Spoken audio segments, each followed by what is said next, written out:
Assalamualaikum warahmatullahi wabarakatuh. Waalaikumsalam warahmatullahi wabarakatuh. Bismillahirrahmanirrahim. Alhamdulillah alladzi an'ama 'alaina bi ni'matil iman wal Islam. Salatu wassalamu ala sayyidi waladil adnan wa ala alihi wa ashabihi wa atba'ihi alladzina jahadu fi sabili rahman. Amma ba'd. Ala hadhihi niyyah لكل نية صالحة جامعة نافعة لأن الله يفتح علينا فتوح العارفين ويفقهنا في الدين وعلمنا تأويل واهدنا إلى سواء السبيل وبالسند متصل الإمام المصنف رحمه الله تعالى ونفعنا به وبعلومه وأدامنا نفع بعلومه وبكم في الدارين آمين. إلى حضرة النبي المصطفى رسول الله صلى الله عليه وآله وسلم. الفاتحة.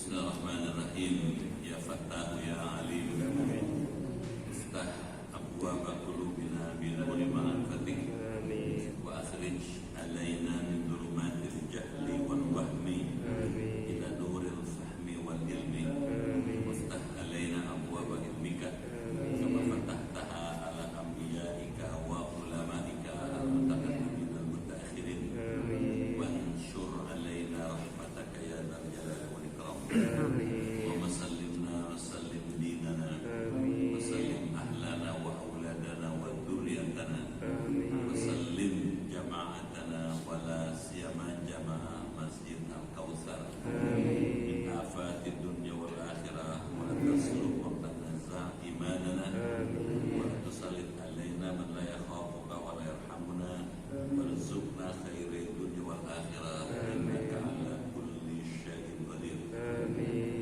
Rabbana wafiqna washfi mardana wa sahih sadana wa qawi a'malana wa hdina subul salam.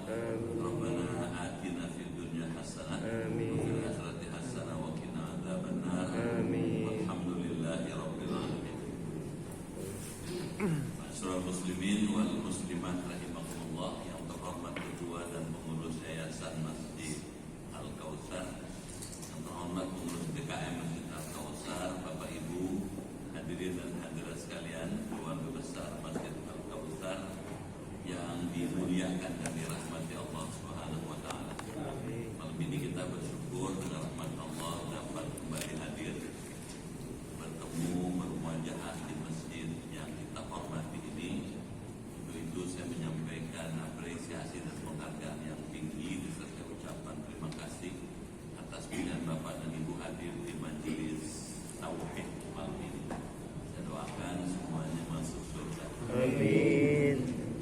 Kajian kita malam ini akan mengkaji lebih lanjut kitab Jauharatul Tauhid yang disusun oleh Syekh Ibrahim Al-Laqani. Silakan dibaca. Bismillahirrahmanirrahim.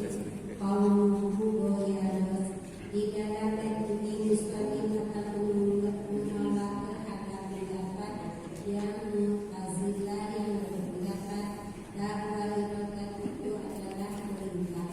Jadi kalau menghendaki hukumnya seseorang berarti Allah memerintah itu. Maka Mustaqim berkata bahwa ya artinya berbeda antara sifat perintah dan perintah.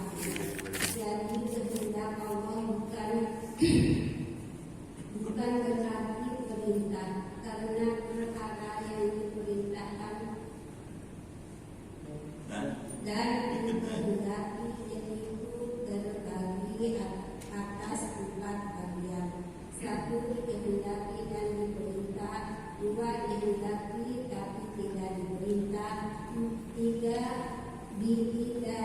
dikehendaki dan tidak diperintah, 4 dikehendaki tapi diperintah. Qauluhu wa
mengenal Allah melalui sifat-sifatnya.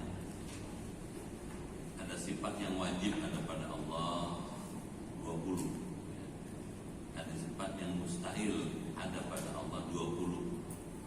Ada sifat yang jaiz ada pada Allah 1. Nah, kalau jumlah menjadi 41. 41 itu terrefleksi, tercermin kalau kita mengucapkan syahadat tauhid, asyhadu an la ilaha illallah itu. Nah, ada sifat yang wajib ada pada Rasul 4. Sifat yang mustahil ada pada Rasul 4. Yang jaiz ada pada Rasul 1, jadi 9.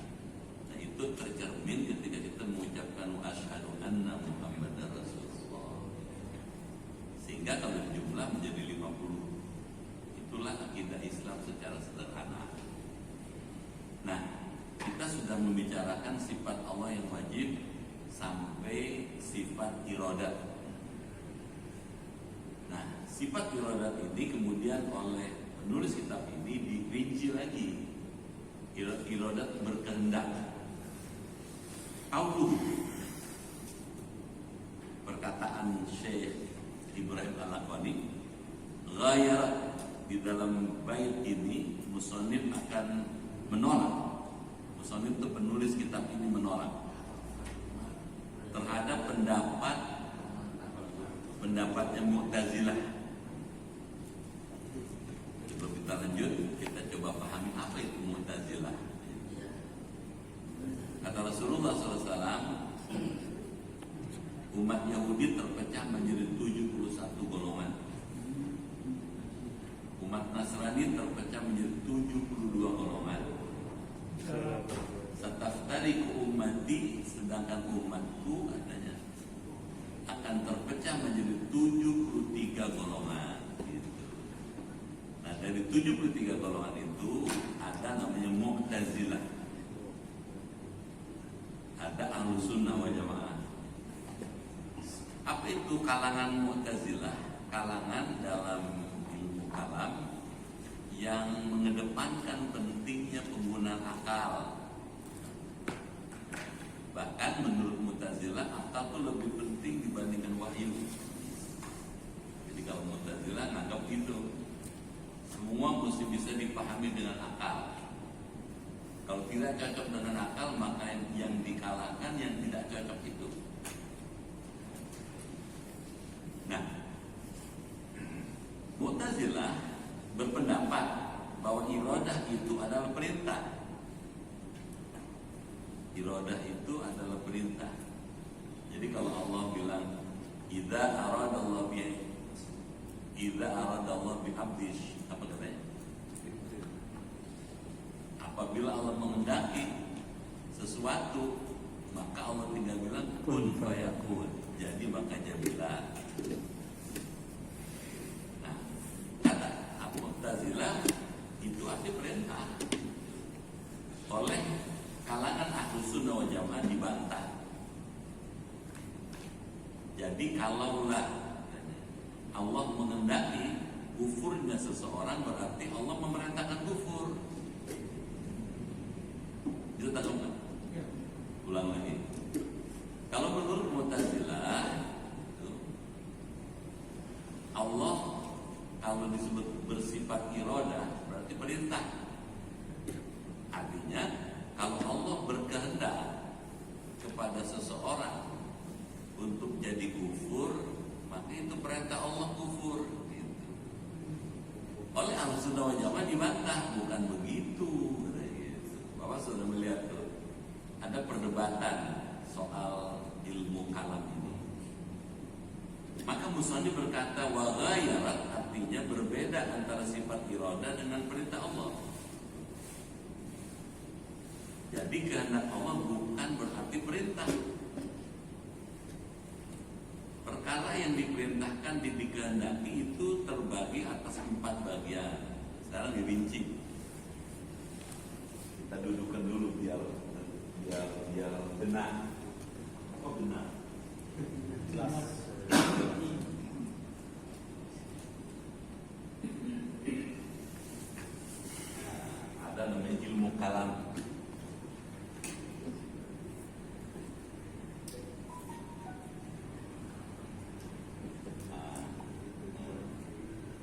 kalam ke teologi.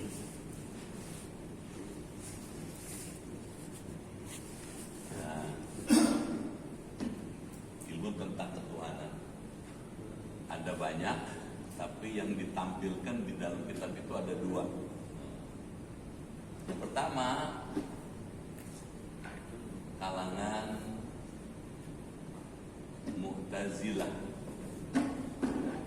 Mu'tazilatun, kalangan Mu'tazilah.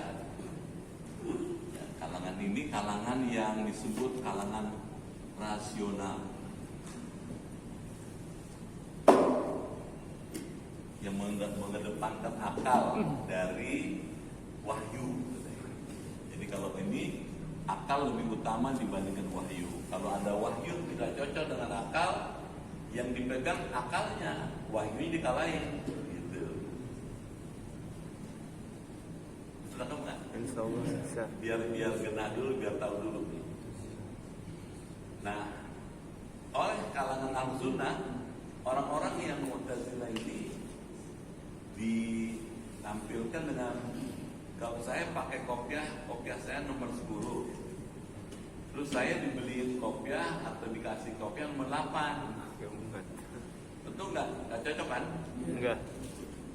Kalau menurut Mu'tazilah, kalau kopiah nomor 8, kepala nomor 10, yang mesti dilakukan kepala dirautin. Dirautin. Pensil kali. Supaya kopiahnya masuk. Nah, gitu. Jadi yang dikalahkan kepalanya. Kalau Ahlussunnah wal Jamaah katakan, kalau kopiah nomor 8, kepala nomor 10, bukan kepala dirautin, kopiahnya aja ganti. Dari nomor 10. Kita tahu. Nah, di sini kalangan Ahlussunnah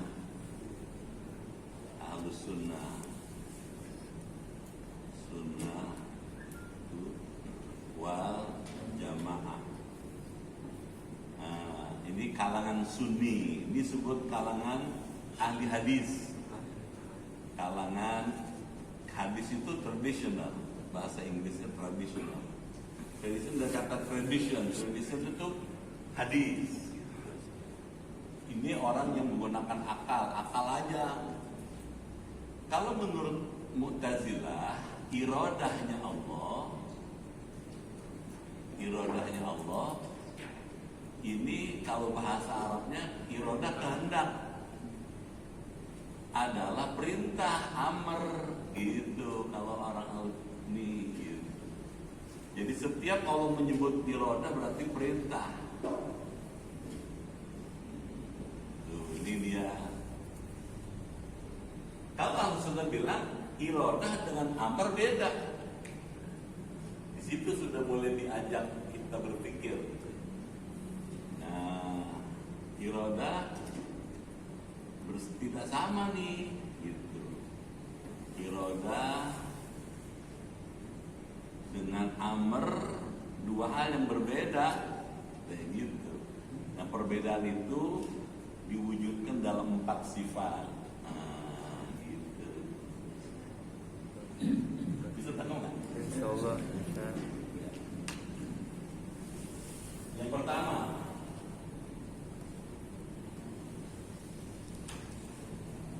dikehendaki dan diperintah. Sesuatu dikehendaki oleh Allah dan diperintah. Gitu. Jadi yang pertama dikehendaki dan diperintah.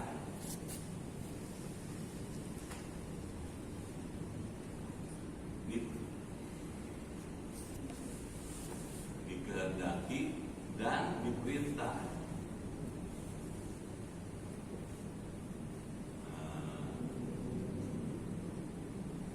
Apa misalnya? Allah menghendaki ada alam semesta. Atas kehendak Allah jadi adanya alam semesta ini, langit, bumi, manusia, hewan, tanah, itu atas kehendak Allah. Dan diperintah apa? Tunduk pada hukum Allah. Akibatnya gimana? Karena Allah menghendaki dan Allah memerintah, maka matahari beredar sesuai dengan aturannya. Terbit di timur, tenggelam di barat. Bisa tangkap nggak? Insya Allah bisa. Ya, planet, bulan, bintang itu beredar pada garis edarnya, berputar pada porosnya, gitu. Itu semua dikehendaki namun diperintah. Gitu. Jelas? Insya Allah jelas. Jadi Ahlussunnah lebih matang, gitu. Lebih rinci dia. Yang kedua, dikehendaki tapi tidak diperintah. Dikehendaki tapi tidak diperintah. Di pilihan kedua, dikehendaki tapi tidak diperintah.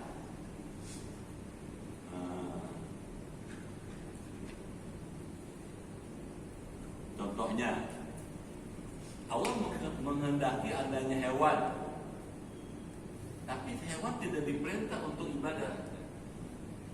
Bisa tahu nggak? Allah menghendaki adanya hewan. Lalu buat apa hewan itu diadakan oleh Allah, diciptakan?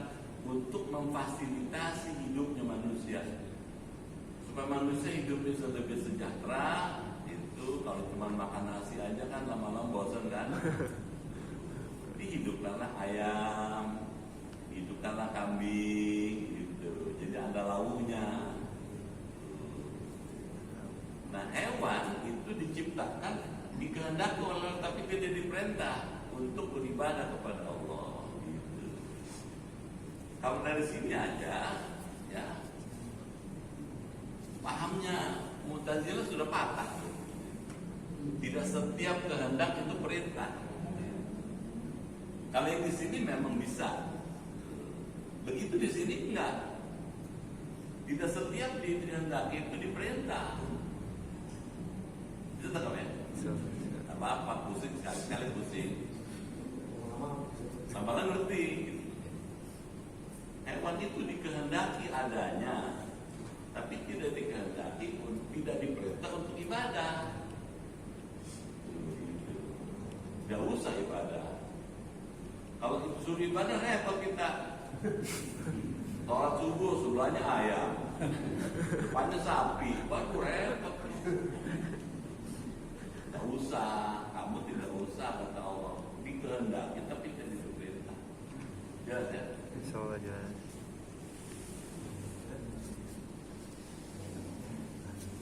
Opsi yang ketiga katanya tidak dikehendaki dan tidak diperintah.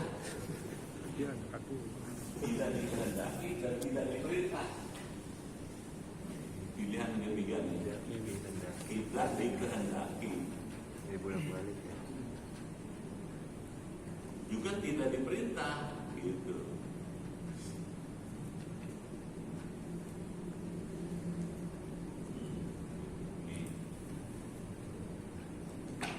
Apa misalnya keberadaannya tidak dikehendaki?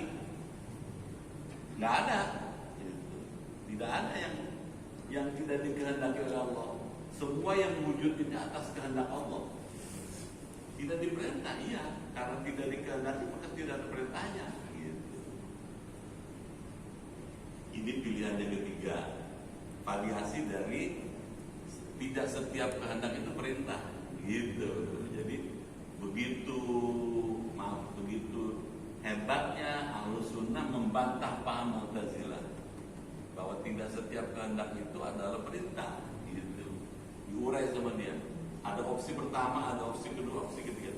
Opsi pertama mirip dengan opsi ini, dikehendaki dan diperintah, cocok dengan Mu'tazilah. Tapi begitu kedua nggak cocok, tiga nggak cocok lagi. Bisa tangkap nggak? Yang keempat sekarang,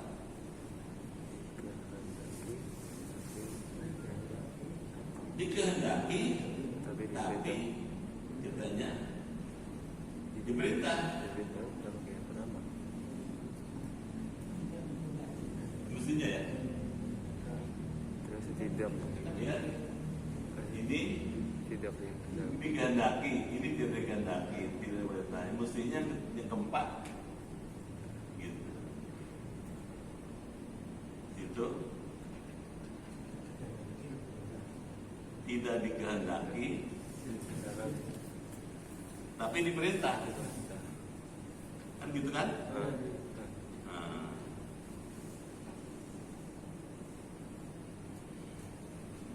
Keberadaan tidak dikehendaki. Misalnya orang kafir, Allah tidak menghendaki dia kafir. Bisa tahu nggak? Iya. Abu Jahal, Abdullah, Allah tidak menghendaki. Allah bermaksud menciptakan Abu Lahab, Abu Jahal supaya dia beriman pada Allah. Tandanya Allah bermaksud dia supaya beriman, diterangin adanya Quran, dijelaskan Quran oleh Nabi Muhammad, diuraikan bagaimana tuh Islam gitu.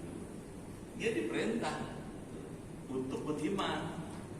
Tapi sayangnya Abu Lahab, Abu Jahal tidak suka gitu. Tidak dikehendaki jadi kafir, diperintah untuk beriman. Bisa tahu nggak? Bisa. Jadi variasi yang keempat kayak gini gitu. Kesimpulannya, apa yang dikatakan Mu'tazilah terbantahkan. Tidak semua yang dikehendaki itu diperintah. Tidak setiap kehendak itu sama dengan perintah. Ada kehendak, ada perintah, ada kehendak, ada tidak diperintah. Begitu seterusnya. Variasinya 4 ini gitu. Bisa tahu ya? Bisa. Kita lanjut lagi.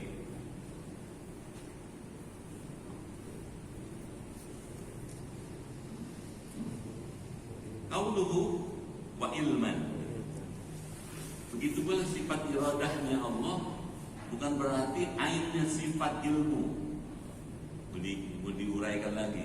Iradah tidak sama dengan ilmu.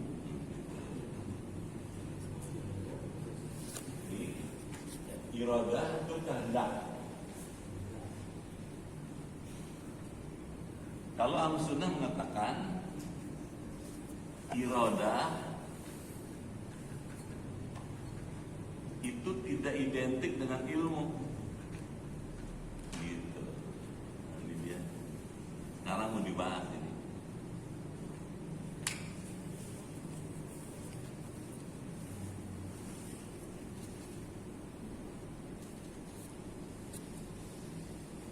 Yaitu sifat iradah bukan sifat ilmu. Iradah kehendak, ilmu mengetahui. Sebab tahu sifat iradah ta'alluqnya hanya kepada perkara yang mungkin. Misalnya mungkinkah di langit ada UFO? Bisa tahu nggak? Mungkin nggak gitu. Ini kaitannya dengan iradahnya Allah. Kalau Allah menghendaki bisa aja ada. Karena Allah punya sifat kudrat, bisa menciptakan UFO itu. Kalau Allah tidak menghendaki, bisa tidak ada. Gitu. Jadi sifat iradah terkait dengan sifat mungkin. Segala yang terkait dengan mungkin. Kalau iradah ini kaitannya dengan segala yang mungkin. Al-mungkinat, nah, gitu. Al-mungkinat. Nah, jadi iradah ini kaitannya dengan mungkinkah di langit ada makhluk berakal? Jawabannya mungkin. Kenapa? Kalau Allah menghendaki bisa aja. Dengan ilmu itu uraian kayak gini. Kalau iradah hanya terkait dengan hal-hal yang mungkin saja. Tapi kalau ilmu bisa terkait dengan yang wajib, bisa terkait dengan yang mustahil, bisa juga terkait dengan mungkin. Gitu. Maksudnya gini. Apakah Allah wajib punya sifat ada? Menurut ilmu pasti dong. Pasti. Bisa tahu nggak? Bisa. Ulang lagi. Apakah Allah punya sifat wajib? Jawabannya kalau menurut Ahlussunnah berdasarkan ilmunya Allah dan ilmunya manusia, Allah punya sifat wujud pasti ada. Bisa tahu nggak? Bisa. Jadi Allah punya sifat wajib adanya itu karena memang dari sudut akal, dari sudut pengetahuan Allah juga memang ada itu. Allah punya sifat mustahil. Apa mustahilnya? Tiada. Nggak mungkin Allah tiada. Kenapa nggak mungkin Allah tiada? Karena ada buktinya loh. ada hasil ciptaannya. Bisa atau begitu? Jadi Allah mustahil tiada. Jadi Allah yang wajib ada dia, gitu. Nah, adanya Allah, mustahil tiadanya Allah itu termasuk dari sifat Allah ilmu ini, gitu. Karenanya menurut Ahlussunnah wal Jamaah, ilmu dengan iradah tidak sama. Kalau iradah hanya terkait dengan hal yang mungkin, tapi kalau ilmu bisa yang wajib, bisa mustahil, bisa mungkin, dia lebih lengkap. Kesimpulannya satu, iradahnya Allah tidak sama dengan ilmunya Allah. Ilmunya Allah lebih luas dibandingkan sekedar iradah. Kena enggak? Kena.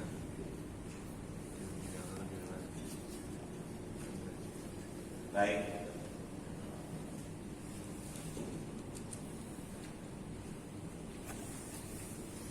Memang katanya pakai bahasa ini terjemahnya.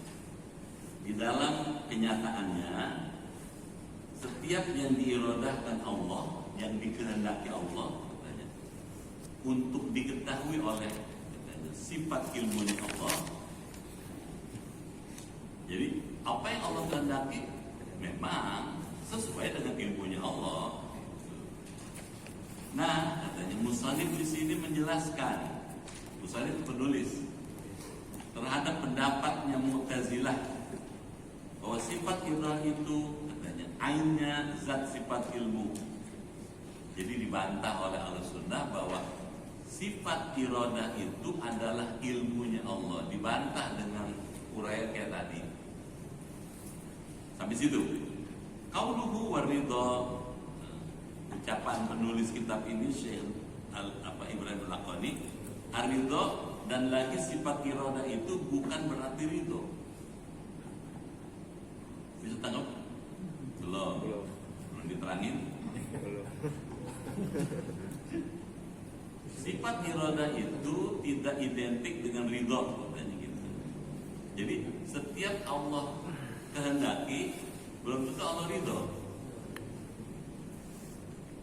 Contoh nih, Allah menghendaki menciptakan manusia, gitu. Jadilah manusia. Ada yang nurut, ada yang nggak nurut.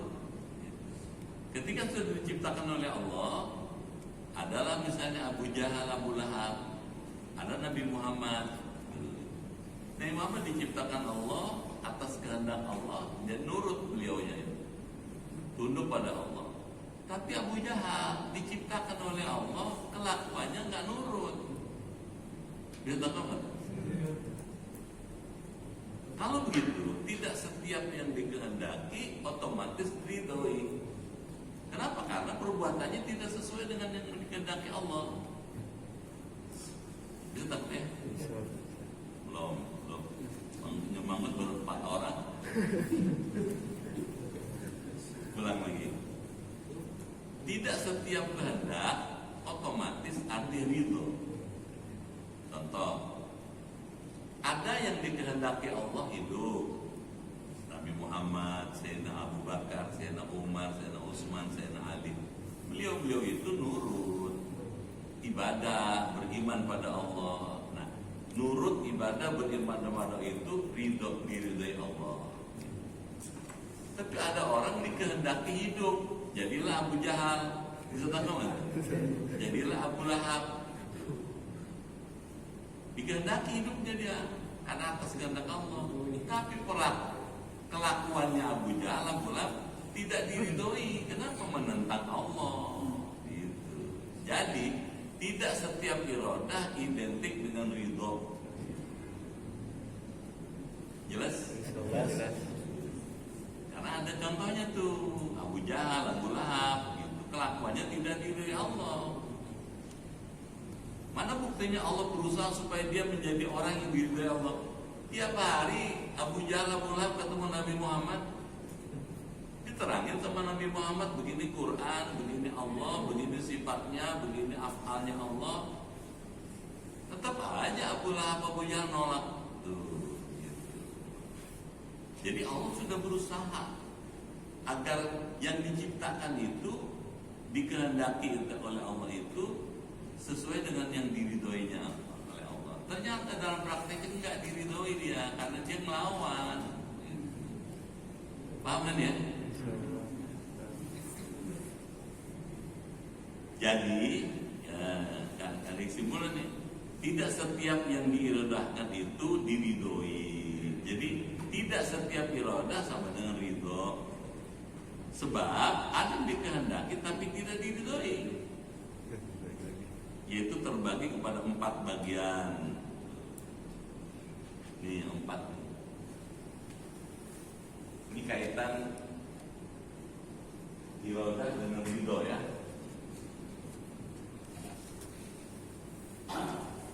Irodah tidak selalu sama dengan ridho, tidak selalu identik dengan ridho. Nah, ini terbagi jadi 4 nih. Nah, 1 katanya dikehendaki dan diridhoi. Opsi pertama, dikehendaki dan diridhoi. Contohnya Nabi Muhammad, bapak nih, ibu nih, dikehendaki oleh Allah hidup. Ternyata bapak dan ibu menjalankan perintah Allah, dikasih hidayah, bapak respon dengan baik, bapak ibadah, dikehendaki sekaligus diridhoi. Jadi kalau kita sudah dikehendaki jadi manusia, kita mesti berusaha menjadi ridhonya Allah. Dengan apa? Dengan menjalankan perintahnya, menjauhkan larangannya. Yang kedua, tidak dikehendaki. Tidak dikehendaki katanya, tetapi diridhoi. Itu opsi kedua. Tidak dikehendaki tapi diridhoi. Sesuatu yang tidak dikehendaki Allah tetapi itu dalam prakteknya dia menimbulkan ridho Allah. Misalnya begitu dilahirkan dia kemudian memilih kufur. Dia tak kabar. Dilahirkan memilih kufur, jadi Majusi, jadi Nasrani, jadi macam-macam. Dalam perjalanannya dia kemudian memilih hidayah, diridhoi. Semula tidak dikehendaki karena kelakuannya, kemudian dalam perjalanan dia diridhoi. Kenapa? Karena dia memilih hidayah Allah. Yang ketiga, dikehendaki tapi tidak diridhoi. Dikehendaki tapi tidak diridhoi.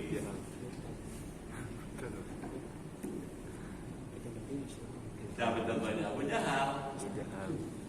Ingat kan tadi? Ya. Dikehendaki lahir jadi manusia, kelakuannya tidak diridhoi. Gitu. Yang keempat, Tidak diridhoi. tidak dikehendaki dan tidak diridhoi. Dan yang terakhir, bingung ya? Ya, ini bahasa sederhananya. Belum tahu usah pakai itu. Islam. Ah, Islam.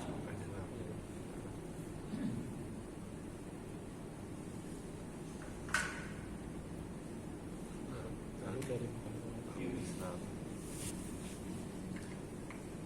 orang yang lahir di misalnya di tempat-tempat yang lingkungan mayoritas bukan muslim, dia lahir kemudian jadi kufur, menolak Allah, menolak Islam, menolak tauhid, tidak dikehendaki kelakuannya sampai matinya tetap kufur, tidak diridhoi.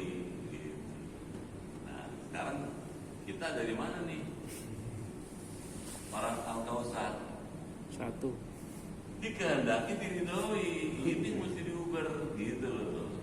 Itu tangkap nggak? Insyaallah. Dikehendaki hidup jadi manusia, alhamdulillah, disyukuri. Kelakuannya diridhoi, jadi kita kesini mestinya. Gitu.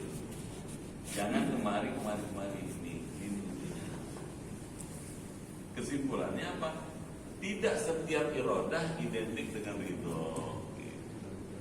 Ada uraiannya itu 4. Nah, kita fokusnya kemari. Jelas ya? Buat contohnya Pak Ustaz, tidak Hah? dikehendaki, tidak dikehendaki, dirodai, contohnya Pak. Tidak dikehendaki tapi diridhoi. Begitu lahir dia di lingkungan yang musyrik. Terus nggak lama dia dengan hidayah Allah dia merespon hidayah masuk Islam, bertaubat dia, terus menjalankan amal soleh. Semula dia tidak dikehendaki karena kelakuannya itu, tapi lama-lama karena dia memilih ridho Allah, dia kemudian masuk Islam dan menjalankan kesyariatan dengan baik, diridhoi dia. Kita sini nih Pak, targetnya sini dikehendaki oleh Allah dan diridhoi Allah. Makanya doanya yang bagus tuh setiap hari, Allahumma inni as'aluka ridhoka wal jannah wa a'udzubika min itu selalu tuh. Kalau sendiri Ini kaitannya dengan Al-An'am surah ayat 59. Apakah kita Bunyinya tahu gimana, coba lebih bunyinya? rendah? bunyinya Pak. Al-An'am ayat 59 itu dan kunci-kunci semuanya baik ada padanya. Tidak ada yang mengetahui selain dia mengetahui apa yang ada di darat dan di laut. Tidak ada sehelai daun pun yang gugur yang tidak diketahuinya. Tidak ada sebutir biji pun dalam kegelapan bumi dan tidak pula sesuatu yang basah atau yang kering yang tidak tertulis dalam kitab yang nyata atau apapun. Itu kaitan dengan ilmunya Allah. Ilmunya Allah nih. Mana tadi ilmunya Allah? Itu. Ilmu ini dia. Semua yang ada di alam semesta ini seluruhnya dalam kontrolnya Allah, dalam pengetahuan Allah. Bahkan daun jatuh di waktu malam yang gelap, tidak ada cahaya, itu atas kehendak Allah, atas pengetahuan Allah. Ini soal-soal yang ini gitu. Ilmunya Allah terkait dengan hal yang wajib. Dia jatuh, semuanya dalam desainnya Allah. Sudah ada tuh di Lauhil Mahfuz. Jadi kapan daun itu putus dari tangkainya, semua sudah ada di Lauhil Mahfuz. Dalam ilmunya Allah gitu. Nah, dalam konteks ini ilmunya Allah terkait dengan irodahnya gitu. Ya, yang berhubungan dengan wajib-wajib ini. Nah, kalau irodah saja hanya soal-soal yang mungkin. Tapi kalau tadi dia wajib jatuh memang atas kehendak Allah, atas ilmunya Allah sudah ada desainnya bahwa hari itu jam segitu, detik itu, menit itu, tempat itu, daun itu mesti jatuh. Sudah ada di Lauhil Mahfuz nih. Semuanya ada Pak. Lauh Mahfuz. Ini di arasnya Allah. Bapak sekarang, ibu sekarang, saya ada di sini sekarang. Ini atas kehendak Allah dan kudratnya Allah. Udah ada tulisannya. Kita lahir dulu tanggal sekian, detik anu, menit anu, tempat anu. Itu atas kehendak Allah. Kita satu saat meninggal juga atas kehendak Allah. Sudah ada di sini. Jadi hidup ini tinggal menjalani aja suratan yang sudah ditetapkan oleh Allah. Gitu. Konteksnya adalah kayak yang dibaca tadi dengan ilmunya Allah. Semua yang ada di gaib sana, semuanya itu atas pengetahuan Allah. Tidak ada yang bisa berbuat melakukannya tanpa pengetahuan Allah, atas kontrol Allah gitu. Semua berjalan sesuai dengan ilmunya Allah. Nggak ada yang tidak Allah tahu. Kalau putusnya daun dari tangkainya Allah tahu, apalagi kita gitu. Kita berbuat apa saja seluruhnya diketahui oleh Allah. Allah tahu persis. Dan kalau Allah tahu, Allah balas. Gitu Pak, kira-kira.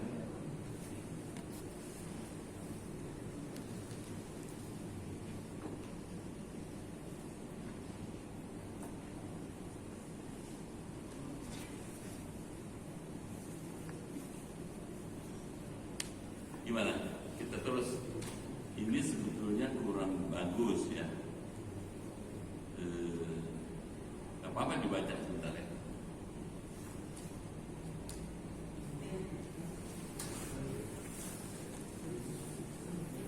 Atau tanya jawab aja.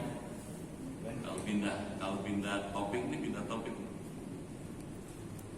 Mungkin bisa dibedakan kalau yang dikehendaki dan perintah itu terkait dengan urusan ibadah. Kalau yang dikehendaki dan ilmu itu terkait dengan alam semesta dan isinya. Bisa. Kalau dikehendaki dan ridho itu terkait dengan akal Perbuatan. atau usaha sebagai hamba. Bisa Pak. Jadi bisa. Jadi Gimana? dikehendaki tapi tidak diperintah.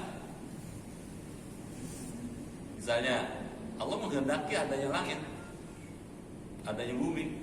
Kalau menurut hadis qudsi mengatakan dulu Allah sendirian, belum ada langit, belum ada bumi, belum ada alam semesta. Ketika itu Allah bilang ini uridu an urafa, saya berkehendak untuk dikenal katanya. Nah untuk bisa dikenal Allah menciptakan alam semesta. Jadi rame kayak sekarang ini gitu. Tujuannya supaya ada yang mengenal Allah itu. Ketika ada langit, bumi, ada manusia, ada hewan, tanaman, malaikat dan seterusnya. Tujuannya apa? Supaya mereka kemudian menjadikan Allah sebagai pusat penyembahan, ketundukan gitu. Cuma dalam ketundukannya antara manusia dengan hewan dan langit itu berbeda.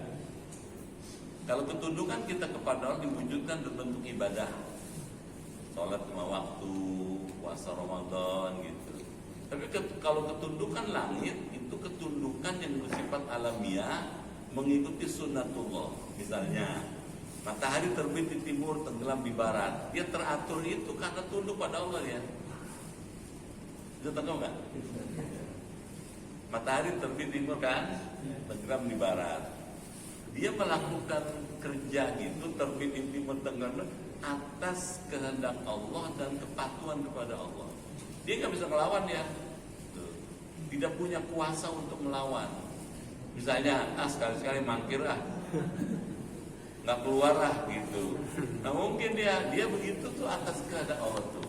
Nah beredarnya matahari terbit di timur tenggelam di barat itu adalah itu bentuk kepatuhan kepada sunnatullah. Bedanya dengan kalau kita dikehendaki dan diridhoi karena kita begitu kita dikehendaki jadi manusia, kita diperintahkan ibadah, kita menjalankan. Gitu Pak. Kita arahnya ke situ. Ya, apakah mungkin ada yang tidak dikehendaki, bukan yang tidak dikehendaki? Ya, misalnya kita belum tahu apa yang akan terjadi di masa depan. Kalau sekarang belum dikehendaki misalnya sesuatu yang oleh kita nggak pernah terpikirkan itu yang akan terjadi di masa depan. Sekarang belum dikehendaki. Bisa jadi nanti di waktu akan datang sekian ribu tahun yang akan datang Allah menghendaki ada sesuatu yang baru yang berbeda dengan sekarang. Kita nggak tahu Pak. Yang tidak dikehendaki sekarang, yang kita nggak tahu. Tapi belum tentu di masa depan tidak dikehendaki. Suatu saat di masa depan dia bisa berbuat apa aja dia. Gitu Pak. Ustaz, mohon penjelasannya yang tidak dikehendaki dan tapi tidak diperintah. Itu contohnya gimana ya Ustaz? Ya tadi tuh ya, yang sekarang belum ada. Sekarang belum kelihatan, belum wujud, belum ada makhluk, benda gitu. Memang belum dikehendaki oleh Allah. Karena belum dikehendaki dia tidak diperintah. Boleh jadi suatu saat dikehendaki akan ada makhluk atau bentuk-bentuk yang lain yang kemudian diciptakan oleh Allah di masa depan. Itu kuasa Allah, itu domainnya Allah gitu. Kita nggak bisa masuk ke situ gitu. Sudah kan ya? Allah belum menghendaki, bisa aja satu saat dia bisa menghendaki sesuatu, bisa. Jelas? Sangat jelas. Gak apa-apa pusing sekali-kali. Boleh pusing apa?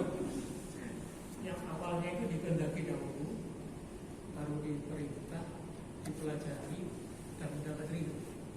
Bisa begini Pak, bisa dikehendaki, gitu, bisa diperintahkan, dan itu sudah dituliskan di sini nih. Ya, di rumah. Ini Pak. Ya, Tuh. Allah mengendaki X gitu. X itu nanti diperintah, ditulis sama Allah oleh kolam, tulis ini. Gitu. Begitu wujud, begitu berwujud, nah, wujudnya ini atas kehendak Allah dan atas perintah Allah. Gitu. Nah, misalnya Nabi Adam, misalnya gitu. Waktu masih ada aras saja belum ada Nabi Adam, Allah menghendaki akan ada Nabi Adam, tapi waktu itu belum diciptakan, belum dikehendaki, belum ada Adam gitu. Terus adanya Adam ini sudah dituliskan di sini. Kemudian dia diciptakan dan kemudian dia diperintah untuk melakukan action yang memang menghasilkan anak keturunan sampai sekarang bermiliar-miliar. pemahaman saya gini, ada perintah, kemudian harus dipelajari dan harus mendapat ridho. Karena ayat surat 92 itu apapun usahamu, yang penting adalah yang kamu tuntut adalah ridho Allah. Ya, bahwa setiap amal kita mesti terkait dengan ini. Iya. Kalau kepengen diterima, Iya. apa sih amal yang perlu ridho Allah? Kalau amal itu cocok dengan maunya Allah. Jadi untuk bisa mendapatkan ridho Allah mesti ada ikhtiar yang maksimal dari kita. Bagaimana supaya amal kita diridhoi Allah? Misalnya Bapak Ibu duduk di Masjid Al-Kausar sekarang ini sesuai dengan maunya Allah. Itu duduknya di ilmu. Iya, ada di sini nih Pak. Iya. Masuk bisa ke sini, bisa ke sini, bisa ke sini. Jadi tidak selalu iroda itu identik dengan ilmu. Iroda selalu terkait dengan yang mungkin saja. Tapi kalau ilmu terkait dengan yang wajib, yang mustahil, yang mungkin ada. Jadi kerja-kerja kita ini setiap hari mesti selalu orientasi kemari. Bagaimana ridho Allah? Ridho tuh suka, senang. Gimana amal kita Allah senang gitu. Kalau gitu amal yang disenangi Allah apa? Kalau dia cocok dengan apa? Cocok dengan ada nggak perintahnya? Gitu. Ada nggak larangannya? Gitu. Misalnya nih, bangun tidur, amal yang cocok, sholat. Gitu kan? Karena ada perintahnya. Gitu. Kalau orang bangun tidur terus ngelepus aja. Atau ngelepus, ngerokok sambil nongkrong di depan, di bawah itu di atas got. Itu kan itu nggak cocok dengan ridho Allah, karena bukan begitu bangun tidur gitu loh. Bisa nggak tahu ya? Bangun tidur ya sholat, bersyukur pada Allah gitu. Yes. Apakah golongan Mu'tazilah itu mempercayai Isra Mi'raj? Nah, Mu'tazilah kan pakai akal Pak. Dia nggak percaya. Kalau Mu'tazilah Isra Mi'raj itu mimpi. Kalau mimpi buat apa diperingati? Gitu. Itu Pak. Kalau sudah bilang Isra Mi'raj itu bukan mimpi, tapi real, nyata. Kenapa? Karena Nabi pergi Isra Mi'raj itu jasaduhu wa ruhuhu, jasad dan ruhnya. Kalau Mu'tazilah bilang Isra Mi'raj itu ruhnya doang. Kalau ruhnya doang mimpi. Kalau mimpi buat apa diperingati? Sekarang mana buktinya kalau Nabi Muhammad Isra Mi'raj itu jasad dengan ruhnya gitu. Waktu Nabi Muhammad berangkat Isra Mi'raj, Nabi tinggal di rumah Ummu Hani. Ummu Hani itu anaknya Abu Thalib ya, tinggal di situ. Abi Isa kemudian Nabi nggak ada di situ. Artinya pergi Nabi, dibawa oleh malaikat Jibril, nggak ada orangnya. Kalau ngimpi kan ada di situ dong. Bisa tangkap nggak? Ada di situ mestinya Nabi Muhammad. Kalau pahamnya Mu'tazilah bisa diterima. Kalau gitu nggak bisa dikatakan Nabi Muhammad itu Isra Mi'raj mimpi, karena orang nggak ada. Gitu. Satu. Yang kedua, Nabi Muhammad bisa membuktikan kalau di Baitul Maqdis ada ini, bentuknya kayak begini, ketemu dengan sini, gitu. Dan dibenarkan oleh orang yang tinggal di sana, oleh orang-orang Yahudi bahwa Baitul Maqdis kayak begitu. Gitu. Bisa tahu nggak? Kalau begitu Nabi Muhammad ke sono, bukan mimpi. Nabi Muhammad naik ke langit, dibawa ke surga. Di surga Nabi Muhammad mendengar suara trompa, srek, srek, srek, srek, srek gitu. Ditanya sama Nabi, suara trompa siapa kedengeran sampai ke sini? Bilal no, katanya, kata malaikat Jibril. Kok orangnya di bumi, trompanya ada di sini, kedengerannya. Apa kelebihannya Bilal? Dia punya kebiasaan nggak pernah putus wudu. Ternyata benar Bilal nggak pernah putus wudu. Jadi berarti ini lebih unggul dibandingkan ini. Bisa tangkap kan? Ini mengatakan Isra Mi'raj ada, real, nyata, jasad dengan ruh. Sementara Mu'tazilah mengatakan Isra Mi'raj cuma mimpi doang. Nggak mungkin orang bisa naik ke langit. Gitu. Jadi dia nggak percaya sama mujizat. Tidak semua mujizat yang disampaikan Nabi dia yang percaya. Kenapa? Akalnya. Gitu. Ini kalau Mu'tazilah dulu pernah tahun 80-an tuh. Muncul paham Mu'tazilah tapi kemudian delep. Apa delep? Tenggelam lagi. Ketika orang menggugat, kenapa katanya warisan dalam Islam itu tidak adil? Laki-laki dapat dua bagian, perempuan cuma satu bagian. Padahal sekarang perempuan sudah maju-maju, kenapa nggak disamain aja? Gitu. Ini Mu'tazilah bilang, robah aja tuh Quran. Kenapa nggak cocok? Kalau Allah sudah bilang, apa yang nggak cocok oleh akal belum tentu nggak benar. Tadi tuh kopiah, itu tak kemana? Apa yang nggak cocok belum tentu nggak benar. Kalau ini bilang kalau nggak cocok, robahnya nggak cocok, sesuai dengan akal. Gitu. Disamain aja laki satu perempuan satu. Allah lebih tahu, gitu kata Rasulullah nih. Kenapa laki-laki 24 satu? Karena laki-laki punya tanggung jawab untuk membiayai istrinya, anaknya dan keturunannya. Sementara istri ikut suaminya, gitu. Antara lain ya, jelas? Kalau pertama ajilah jawab. Ya, dulunya tuh Imam Abu Hasan Al-Asy'ari itu tadinya Mu'tazilah. Kemudian dia mendapat petunjuk Allah dan sadar bahwa perbuatannya itu selama ini menyimpang. Dia kemudian memilih jadi Ahlussunnah. Biangnya ini orang Yahudi Pak. Sudah tempatnya Yahudi.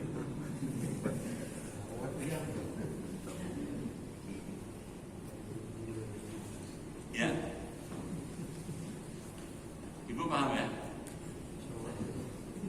Ntar boleh sedikit jelasan untuk apa mengenai dikendaki dan diridhoi, tidak dikendaki dan tidak diridhoi itu dalam implementasi kita kehidupan sehari-hari perilaku kita, apakah itu bisa ini juga nanti dimasuk golongan ke situ?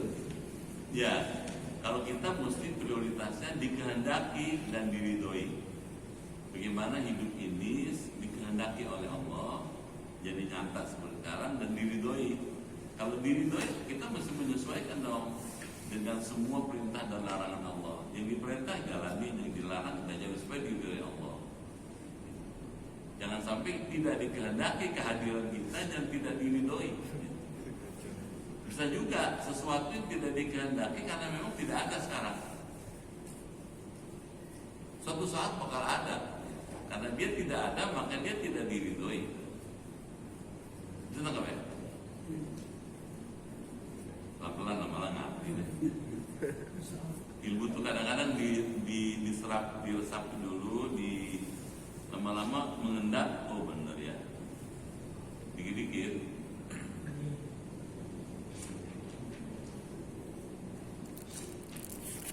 Baik.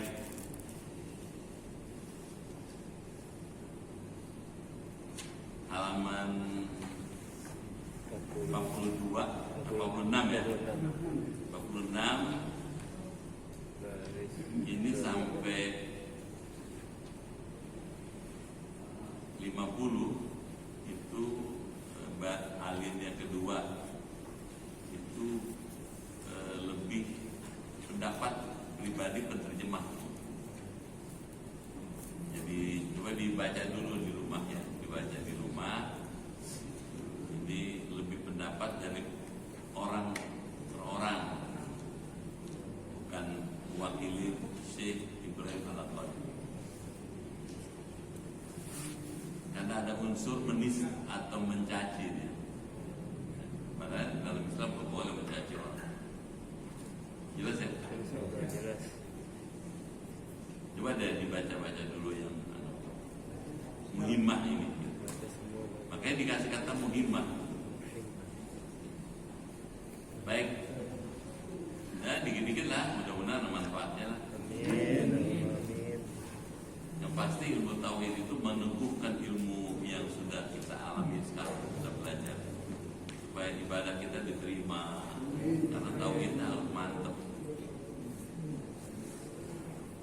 Baik, kita baca doa. Semoga semua yang hadir, keluarga di rumah sehat, Amin. panjang umur, Amin. kuat iman, Amin. giat beribadah, Amin. banyak rezekinya, Amin. maju usahanya, Amin. hidupnya berkah, Amin. keluarganya sakinah, Amin. dan bisa husnul khotimah. Amin. Fatihah.